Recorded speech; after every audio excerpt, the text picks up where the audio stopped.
ஏய் ஹாய் நண்பா நண்பிகளே, welcome back to VinsTalent. இன்றைக்கி நம்ம சேனலில் வந்து ஒரு முக்கியமான ஒரு வீடியோ இது.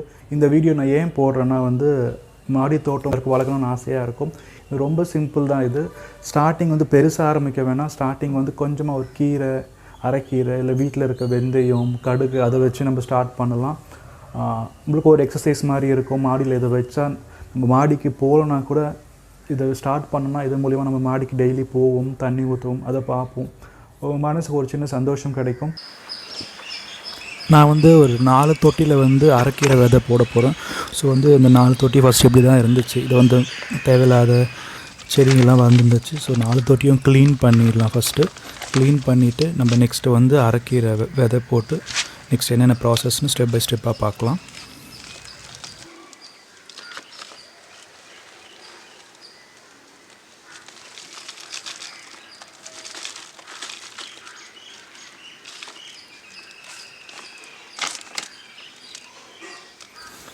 நம்ம செடியெல்லாம் எடுத்தாச்சு.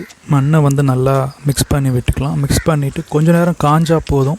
நம்ம வந்து நெக்ஸ்ட்டு வந்து அந்த அரைக்கீரை விதையை வந்து மேலே தூவி விட போகிறோம். வந்து ஒரு ஃபஸ்ட்டு சொன்ன மாதிரி ஒரு 4 தொட்டியில் தான் இன்றைக்கி நம்ம அரைக்கீரை விதை தூவ போகிறோம். இதுதான் அரைக்கீரை விதை. இது அந்த செடி கடையில் தான் ஒரு 15 ரூபாய்க்கு வாங்கினேன். ஸோ இதை தான் நம்ம இப்போ தூவ போகிறோம். இது வந்து ஜஸ்ட் தூவி விட்டால் போதும். மற்ற விதை மாதிரி தோண்டிட்டு நடணுன்னு கிடையாது. ஜஸ்ட் மண் காஞ்ச உடனே மேலே தூவ போகிறோம். எல்லா தொட்டிலையும் தூவிட்டு தண்ணி வந்து ஃபாஸ்ட்டாக ஊற்றக்கூடாது. ஜஸ்ட்டு தெளித்தா போதும். ஒரு 2 நாளில் வந்து செடி வந்து கீரை வந்து முளைப்பு விட்டுரும். நெக்ஸ்ட் நம்ம என்னென்ன ஸ்டெப்ஸ் பார்க்கலாம்.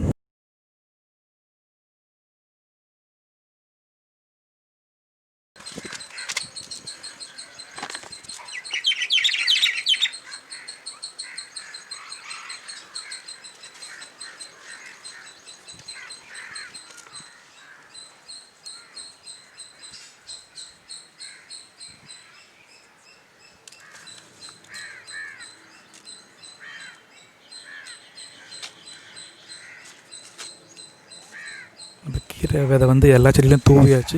தூவிட்டு கொஞ்சம் தண்ணி தெளித்து விடணும். ஒரு 2 நாளில் பார்த்தீங்கன்னா இது மாதிரி முளைச்சிரும். கீரை ரொம்ப ஃபாஸ்ட்டாக வளர்ந்துடும். இது வந்து 2 நாள் கழித்து இப்படி வந்திருக்கு. ஸோ கீரைக்கு வந்து தண்ணி ஃபாஸ்ட்டாக ஊற்றக்கூடாது. இது மாதிரி பாட்டிலில் வந்து வேஸ்ட் பாட்டிலில் மேலே கேப்பில் ஒரு சின்னதாக பின்னில் ஒரு 3-4 ஹோல்ஸ் போட்டு தண்ணி இப்படி தான் விடணும் செடிக்கு. ஏன்னா நம்ம ஃபாஸ்ட்டாக ஊற்றினா வந்து இந்த ஸ்டெம் எல்லாம் சாஞ்சிரும். கீரை வந்து ஃபுல்லாகவே நிறைய வளராது. ஸோ அதனால் பாட்டிலில் தான் தண்ணி ஸ்ப்ரே பண்ணணும். கொஞ்ச நாளைக்கு செடி நல்லா வளர்ந்த வேணால் நம்ம அப்புறம் செடி கீழே வந்து மக்கில் வச்சு தண்ணி ஊற்றிக்கலாம். இது ஒரு 1 வீக் நம்ம இப்படி தான் ஃபாலோ பண்ணணும்.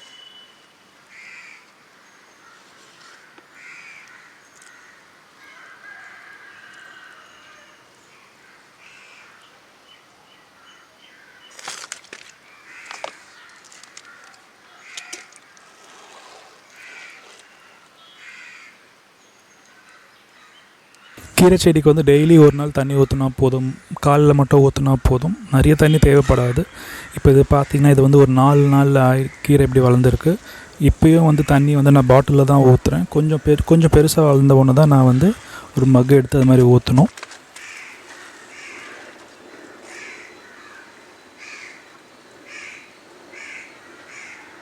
தண்ணி வந்து நம்ம கீழே செடியிலையும் ஊற்றணும், மேலே வந்து இலையிலையும் படுற மாதிரி தண்ணி தெளிக்கணும். அப்போ தான் கீரை நல்லா ஃப்ரெஷ்ஷாகவும் இருக்கும், நல்லா சீக்கிரமும் வளரும். அது மாதிரி நம்ம எல்லா தொட்டிலையும் 4 தொட்டி வச்சும் சொன்னேன் இல்லையா, 4 தொட்டிலையுமே இந்த ப்ராசஸ் தான் ஃபாலோ பண்ணணும். இப்போ நீங்கள் இது பார்க்குறது வந்து ஒரு 8 நாளில் இப்படி வளர்ந்துருக்கு செடி நல்லா.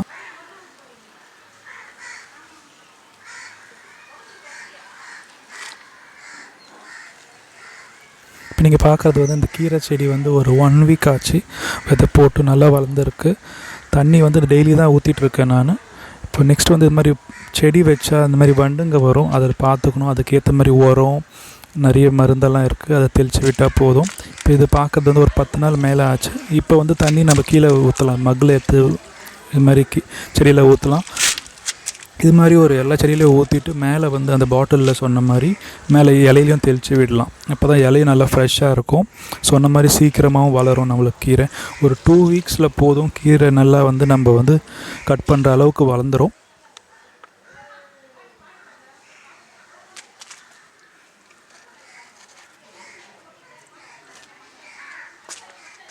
செடிக்கு ஊற்றிட்டு மேலே இலையிலையும் படுற மாதிரி அந்த பாட்டில் வச்சு நல்லா ஸ்ப்ரே பண்ணிக்கலாம் தண்ணியை. இந்த செடின்னு மட்டும் இல்லை, எல்லா செடிக்கும் நீங்கள் இப்படி பண்ணலாம். செடிக்கு தண்ணி ஊற்றிட்டு மேலே இலையும் வந்து இது மாதிரி பாட்டிலில் ஸ்ப்ரே பண்ணி வச்சுக்கலாம்.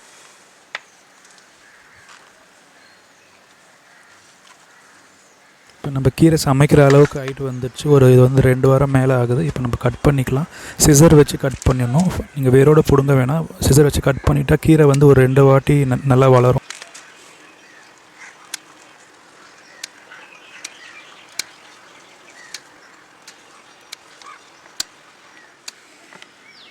அறுத்து நம்ம சமையலுக்கு யூஸ் பண்ணிக்கலாம். அதுக்கப்புறமேட்டு வந்து ஃபுல்லாக மண்ணை ஃபஸ்ட்டு பண்ண மாதிரி செடி எல்லாத்தையும் பிடுங்கிட்டு மண்ணை கலரி விட்டு நெக்ஸ்ட் என்ன விதை போடணுமோ அது மாதிரி ப்ராசஸ் பண்ணிக்கலாம். வேரோட பிடுங்க வேணாம், நீங்கள் 2 வாட்டி 3 வாட்டி யூஸ் பண்ணிக்கலாம். இந்த மெத்தட் ஃபாலோ பண்ணிங்கன்னா இப்போ நம்ம மற்ற செடியில் இருக்க கீரையை கட் பண்ணிக்கலாம்.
அவ்வளோதாங்க, எல்லா செடி கீரையும் கட் பண்ணியாச்சு.